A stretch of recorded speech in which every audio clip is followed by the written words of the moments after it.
She held it in for almost a decade. And when it finally came out, it didn't sound like anger. That's the part that shook everyone. It sounded like someone setting down something so heavy that her hands had gone numb from carrying it. Just one quiet sentence. And suddenly 10 years of headlines started falling apart like a house of cards. It was only December. You think you know what happened between Miranda Lambert and Blake Shelton. You've read the articles. You've picked a side. Most people did. But what if the version you were told was never the real one? What if the truth was sitting inside the music the whole time, and nobody bothered to actually listen? Or she called him up. And Miranda wasn't the only one hiding something. Gwen Stefani walked onto the set of The Voice with her whole life burning down and smiled through every single taping like nothing was wrong. KellyClarkson stood on that same stage years later, carrying a secret so painful she couldn't even say it out loud until the lawyers made her. And I didn't have anything you needed, so I was... 3 women, 3 different kinds of silence, and one story that connects all of them in ways nobody has ever put together until right now. What you are about to hear is going to change how you see every single one of them. And honestly, it might change how you think about love, too. Plans were drawn and concrete poured, nail by nail. For almost 10 years, you were fed a version of this story that wasn't really a story at all. It was gossip dressed up as news. The messy split, the cheating whispers, the tabloid nonsense that never once gave you an actual honest answer about anything. Everybody had opinions. Nobody had facts. And Miranda just sat there watching the whole circus unfold without saying a single word. Not because she was afraid to speak up, because she was waiting for the right moment. And once you really understand where this woman comes from, that patience makes all the sense in the world. See, Miranda Lambert didn't grow up believing in fairy tales. She grew up inside real-life investigations. Her parents, Rick and Bev Lambert, ran a private detective agency out of Lindale, Texas. And we're not talking about some cute TV show version of detective work. This was the real ugly stuff. Pulling apart marriages, documenting affairs, capturing the exact second when trust dies between 2 people who promised each other forever. And here's the thing that gets people every time they hear it. Miranda wasn't just vaguely aware of what her parents did for a living. She was literally part of the operation. As a kid, we're talking about a little girl, maybe 8 or 9 years old, walking up to some stranger's front door with the sweetest, most innocent smile you ever seen. Nobody suspects a thing. But she's inside that house looking for letters, photographs, receipts, anything that proves somebody's husband or wife has been living a whole secret life. Her mom would sit at resorts pretending to be a regular guest while secretly recording conversations. Her dad would be parked somewhere nearby with a camera, ready to capture the moment that would ruin somebody's whole existence. That was her normal Tuesday, not sleepovers and cartoons, surveillance and shattered families. You gotta think about what that does to a kid's brain. You don't come out of that trusting people easily. By the time Miranda was a teenager, she already understood something that most grown adults never quite figure out. People lie. All the time. Without even breaking a sweat. And the ones who seem the most honest? Sometimes they're just the ones who've gotten really, really good at hiding things. Go home again. Now hold on to that for a minute. Because that instinct she developed for spotting lies and reading people, that bone-deep distrust she's been carrying since childhood, it's gonna come crashing back into her life later, in the most painful way imaginable. But first you need to see what actually built Miranda Lambert into the most fearless voice in country music. And honestly, it wasn't some lucky break or talent show moment. It was straight-up beautiful chaos. Her dad was living 2 completely different lives, and not in a shady way either. Undercover narcotics cop during the daytime hours. Country rock guitarist on a flatbed stage at night. One minute he's chasing drug dealers down dirt roads. The next he's playing Merle Haggard covers for a crowd of 40 people drinking beer in a parking lot. And little Miranda was right there through all of it. She'd literally crawl up onto his lap during gigs and fall asleep to live guitars before she even understood what a melody was supposed to mean or feel like. Somehow fall for me. That's where her fearlessness was born. Not from confidence or some positive thinking mantra, from exposure. She was raised on raw, unpolished sound, and it became her first language way before she ever figured out how to put the things she was feeling into actual words. Music wasn't something Miranda chose like picking a major in college. It chose her before she could walk. Then everything fell apart financially. The family lost it all. House gone. Stability gone. Safety net completely vanished almost overnight. One day you're comfortable and eating dinner at the kitchen table, and the next you're cramming into some rundown rental, trying to pretend everything's fine, while your parents scramble just to keep the electricity on. That kind of thing changes something inside a kid. Something quiet and permanent, that you don't really talk about, but you carry with you everywhere you go for the rest of your life. But here's where the story does something unexpected. Because instead of pulling inward and protecting the little bit they had left, Miranda's family went the opposite direction entirely. They literally opened their home and turned it into a shelter for women escaping abusive relationships. I need you to actually sit with that for a second and think about what that means. You know what's the best thing that ever happened to you? You're 15 years old. The people sleeping down the hallway from your bedroom aren't cousins or family friends. They're complete strangers. Women with bruises hidden under long sleeves and sunglasses they don't take off indoors. Kids who go dead quiet when somebody raises their voice even a little. Families where love didn't just disappoint or fade away. It turned violent and dangerous and terrifying. And you're sitting right there at the kitchen table, absorbing every single tear, every whispered phone call, every story that doesn't come with a happy ending or even a hopeful one. Miranda took all of that in. The fear, the rage, the quiet, desperate survival that nobody writes catchy pop songs about. And that's exactly why a song like Gunpowder and Lead hits so completely different than any other tough girl country anthem you've ever heard. It's not made up. It came from real women with real bruises making real escape plans at 2 a.m. while their kids slept in the next room. Miranda didn't have to imagine those stories. She lived right next door to them for years. And this is honestly the part that everybody seems to miss when they talk about her. Miranda Lambert never grew up daydreaming about finding her Prince Charming and living happily ever after. She grew up watching in real time what happens when love goes wrong, what it actually looks like when the fairy tale turns ugly. So when Nashville finally came calling and wanted her to be their next big thing, she didn't show up trying to be cute or agreeable or easy to market. She showed up wanting to tell the truth. And I'm genuinely curious, did you know any of this stuff about her childhood? Drop that in the comments, because what comes next is going to completely change how you look at everything. The music industry wanted her polished up and smoothed out. Softer vocals, cleaner image, more radio-friendly packaging. The kind of artist who smiles real pretty on command and never says anything that might make advertisers uncomfortable. Miranda tried that approach for about 5 minutes before something inside her just snapped. She walked right out of a recording session mid-song, got in her car, and drove away without any plan or destination whatsoever. Something deep in her gut absolutely refused to be turned into a version of herself that felt like wearing someone else's skin. And that scared the living daylights out of every suit in Nashville. That one decision changed the entire trajectory of her life, her career, her sense of self, every single relationship she would ever step into going forward.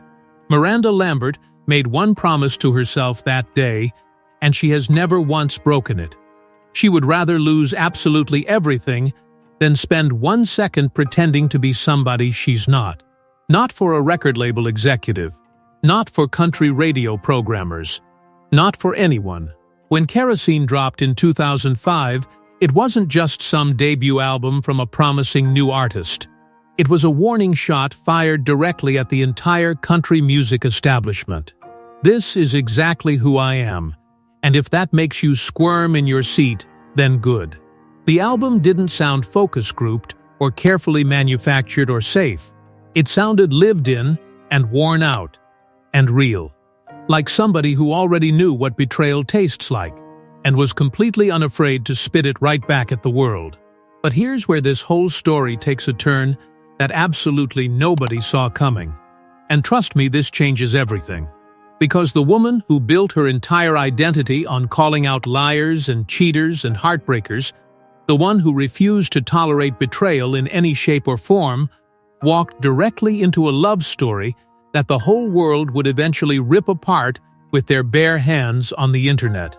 And the irony of a girl raised by private investigators ending up at the center of country music's most public heartbreak? You couldn't write it if you tried. Almost too cruel to be real. Blake Shelton proposes to Miranda Lambert on stage during a concert in her favorite place on earth. And for one beautiful moment, it genuinely looked like the girl who spent her childhood watching love destroy other people's families had finally found the version that actually lasts. They got married in May 2011 on a ranch in Boerne, Texas. Small ceremony, private guest list, authentic in every way that mattered. Everything Miranda always said she wanted from love. Blake was massive at that point. Charming and funny, and genuinely impossible not to root for. Miranda was fire in boots.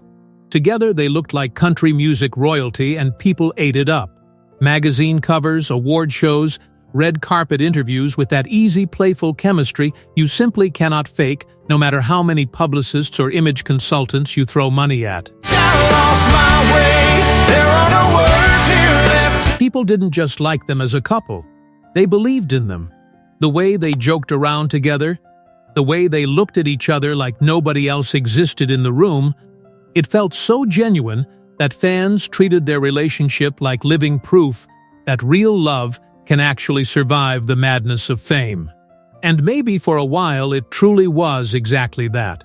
But what nobody tells you is that the cracks started showing up way earlier than any headline ever suggested. Not in public, where cameras could catch it. In the quiet spaces between appearances. In the silence on the tour bus after the last fan goes home. In phone conversations that kept getting shorter month after month. In plans that fell apart over and over because somebody's schedule simply would not bend no matter how many promises got made the week before. Blake was stationed in Los Angeles, filming The Voice season after season. Miranda was out on the road doing 150-plus shows every single year. Different cities every night. Different time zones.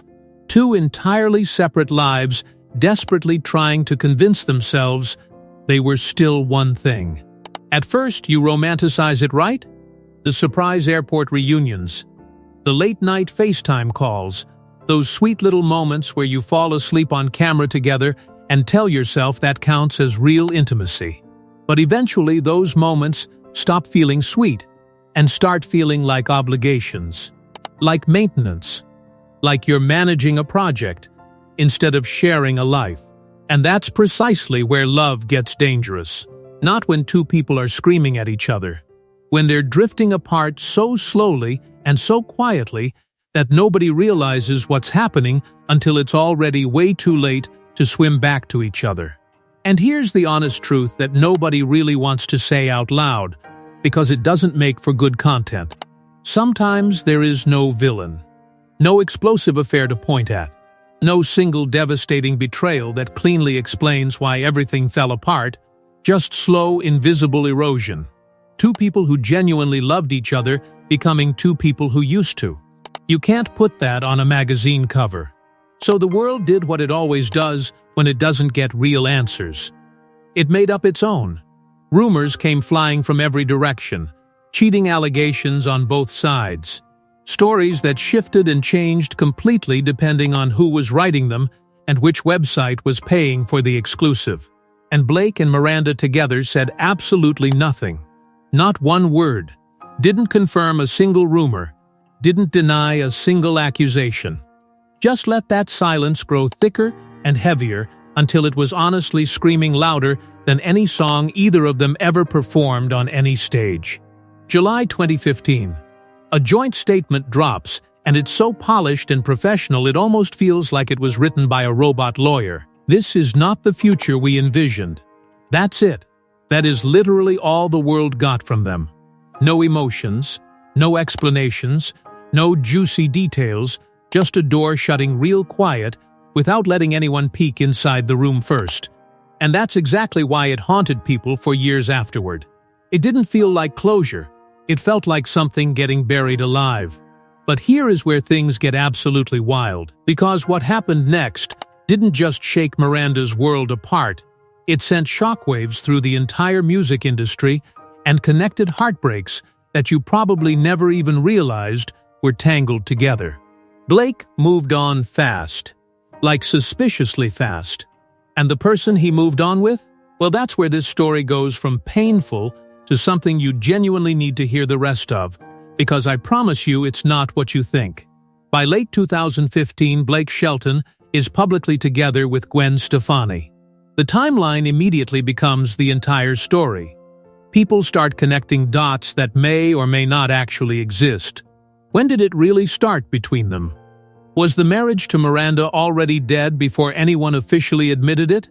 And remember, Gwen was dealing with her own devastating split from Gavin Rossdale at the exact same time.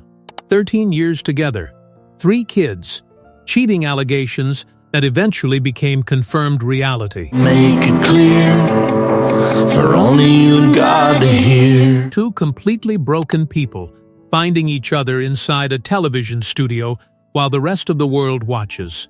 Meanwhile, Miranda is somewhere on a tour bus in the middle of America saying absolutely nothing while the entire internet argues about her marriage like they were personally involved. And then, sitting right there on the Voice set with Blake, is KellyClarkson, whose own marriage to Brandon Blackstock was already quietly falling apart in ways the public wouldn't find out about for years. 3 women, 3 separate heartbreaks, all knotted together in the same impossible spotlight. I used to stand so tall, I used to be so strong. And here's the question that nobody was asking back then, but absolutely everyone should have been. What happens when the people writing songs about surviving heartbreak are the exact same ones living through it in real time with cameras pointed at their faces? Because the answer to that question is about to flip everything you think you know about all of them completely upside down. The divorce hit the internet like a bomb going off, but Miranda Lambert handled the explosion like someone who'd spent her entire life training for exactly this kind of moment. No tearful interviews. No dramatic Instagram posts at midnight. No leaked text messages or cryptic little tweets designed to keep the gossip machine running. She just did the one thing she's always done when the world gets too loud and too wrong about her. She walked into a studio, picked up a guitar, and started writing. And what came out of those sessions? Honestly, it wasn't what anybody was expecting. Everyone wanted rage. Pure, uncut fury. A whole album of songs pointing fingers directly at Blake Shelton without technically saying his name. That was the version people were hungry for, because revenge makes great content. It's clean. It's satisfying. It fits perfectly into a headline. But Miranda didn't hand them revenge on a silver platter. It was only December. Out on the Weight of These Wings in November 2016 was something way messier and way more honest than anyone was prepared for. 24 tracks. A full double album. Songs about staying out too late and making terrible decisions and living in that weird, painful limbo between heartbreak and healing where absolutely nothing feels solid underneath you. These weren't songs that pointed at someone and said, "You did this to me." They were songs that sat alone in the dark, asking questions. The kind of questions you only ask yourself at 3 in the morning when you can't sleep, and the quiet in the room is so heavy, it actually physically hurts. And the people who genuinely listened, not just skimmed through looking for the juicy parts, but actually sat down and absorbed the whole thing start to finish, they started hearing something nobody anticipated. It wasn't anger aimed at Blake. It was grief for what they had together and lost. There's a massive difference between those two emotions, and Miranda seemed to understand that distinction even when the rest of the entire internet couldn't be bothered to try. Meanwhile, Blake and Gwen were building something brand new right out in the open, where everybody could watch and have opinions about it. And look, whether you were rooting for them or secretly resenting every smiling photo that popped up on your feed, you couldn't really deny what was clearly happening. Two people who both got absolutely wrecked by their previous marriages somehow stumbled into each other on a reality TV set in Hollywood, California. It sounds like a movie plot that would get rejected for being too unrealistic if it wasn't actually happening in real life. But here's the part nobody was really discussing back then, and they should have been. Gwen Stefani's heartbreak was every bit as brutal as Miranda's. Maybe even worse in certain ways if you really think about it. 13 years married to Gavin Rosdale. 3 children they were raising together. A marriage she openly and publicly fought to keep alive, even as the walls were literally caving in all around her. And then one day the cheating rumors stopped being rumors, and the whole foundation just crumbled under the weight of what was actually true. About how she was physically shaking walking into those early voice tapings, having to show up to work every single day and smile and crack jokes and be entertaining while her personal life was actively on fire somewhere behind the scenes. And Blake was going through his own version of that exact same nightmare at the exact same time, just with a different timeline and a different woman's name attached to the pain. 2 broken people sitting in those spinning red chairs on national television, pretending to evaluate other people's singing, while privately trying to figure out how their own lives fell apart so completely and so fast. When you look at it from that angle, of course they found each other. Pain recognizes pain in ways that nothing else really can.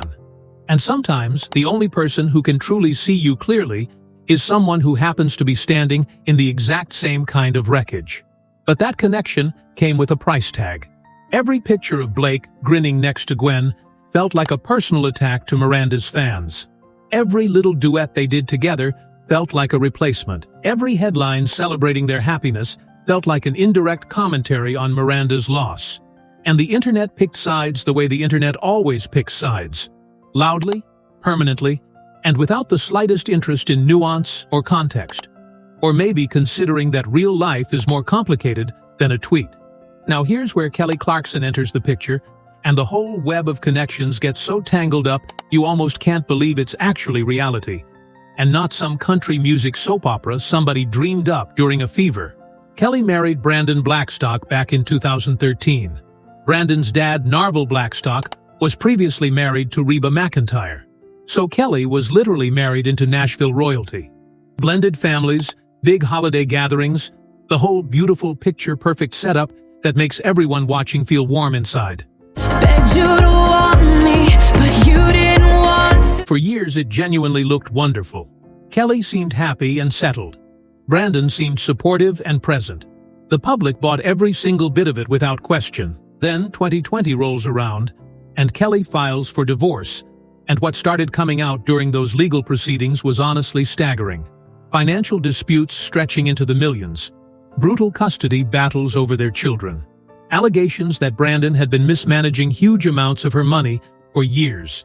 The woman who literally built a career singing about inner strength was suddenly trapped in the ugliest fight of her entire life.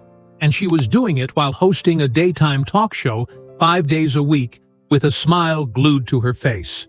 Now here's what ties Miranda and Gwen and Kelly together in a way that people really don't talk about nearly enough. All 3 of them experienced deep personal betrayal inside relationships that the entire public genuinely believed were rock solid and unbreakable. All 3 processed that pain through their music. And all 3 had to do every bit of it, while millions of strangers watched and judged, and argued passionately about situations they knew absolutely nothing real about. But each woman handled the fallout in a completely different way. And how each of them chose to handle it tells you everything you need to know about who they actually are underneath the fame. Kelly went public with it. She talked about the divorce openly on her show, She cried on camera and didn't apologize for it. She turned her pain into real, honest conversation. Not in some calculated, manipulative way, but in a genuine "I'm drowning right now, and maybe some of you are too" kind of way. She was completely open about going to therapy, about feeling pure rage, about those moments where she literally couldn't breathe and didn't have any idea how she was going to survive the next hour, let alone the next year. Gwen went the artistic route. She poured every ounce of what she was feeling into music and fashion and total reinvention and building this new life with Blake that almost seemed aggressively joyful on purpose. Like happiness itself was a suit of armor she put on every morning. Like every single smiling photograph was living proof that she had made it through the fire and come out better and stronger on the other side. Whether that was genuinely how she felt or a carefully constructed performance, honestly only Gwen herself truly knows the answer to that. And Miranda? Miranda just went quiet. She let the music do literally all of the talking and flat out refused to give anyone the satisfaction of watching her crumble in public. And people being people did exactly what you'd expect them to do. They took that silence and twisted it into proof of guilt, proof of coldness, proof that she didn't care enough about what happened to even bother fighting back against the narrative. They were completely and totally wrong about that. But she let them believe whatever they wanted anyway, because the alternative was worse. Then the Evan Felker situation happened, and things got genuinely real messy real fast. The woman whose entire public identity and brand was built on calling out cheaters and holding people accountable for their betrayals was suddenly being accused of being on the wrong side of that exact same line. Evan Felker, lead singer of the Turnpike Troubadours. He was married, and Miranda started a relationship with him while she was still publicly together with Anderson East. The internet absolutely lost its collective mind. Hypocrite, homewrecker. Those words trended for days and clung to her name for years after. And the uncomfortable reality is that nobody actually had the complete story. Nobody ever does in these situations. But it didn't matter one bit, because the narrative was too clean and too delicious for people to resist repeating. The betrayal singer becomes the betrayer herself. It practically wrote itself as a headline. But here's the genuinely uncomfortable truth you kinda have to wrestle with for a minute. People are not just one thing ever. The person who understands pain more deeply than almost anyone alive can still turn around and cause it in someone else. That doesn't erase everything they are. But it sure does complicate the picture in ways that make people on the internet very, very uneasy. Miranda Lambert became complicated. And complicated doesn't perform well on social media. So she did honestly the only thing that made any real sense. She pulled herself out of the conversation entirely. Not from music, not from touring or performing, from the noise. She just stopped trying to explain herself to people who had already decided what they believed. Stopped defending every decision. Stopped feeding the machine that had been grinding her up and spitting her out since the summer of 2015. And then, Brendan McLaughlin showed up out of absolutely nowhere.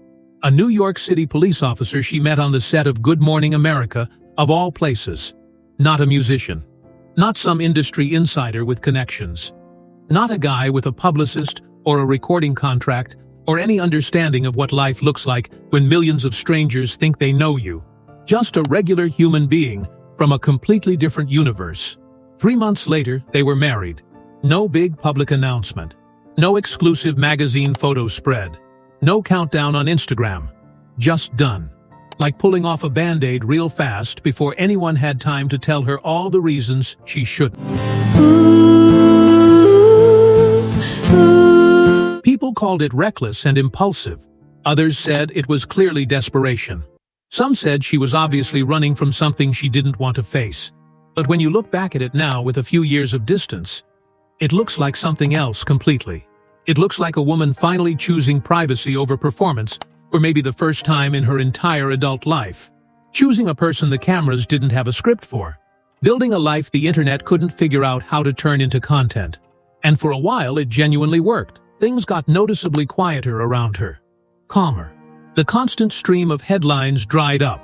Miranda seemed more grounded and more genuinely at peace than she had been in years. Like she had finally just stepped off the ride and decided to let the world keep spinning without her for once. But here's what you eventually learn when you've spent enough time living under the public microscope. The noise always finds you again. No matter how thick you build your walls, it always comes back. 2025 rolls around. Videos pop up online. Rumors about her marriage to Brendan start spreading. Speculation cranks up to full volume, and suddenly her love life is public property all over again, just like clockwork.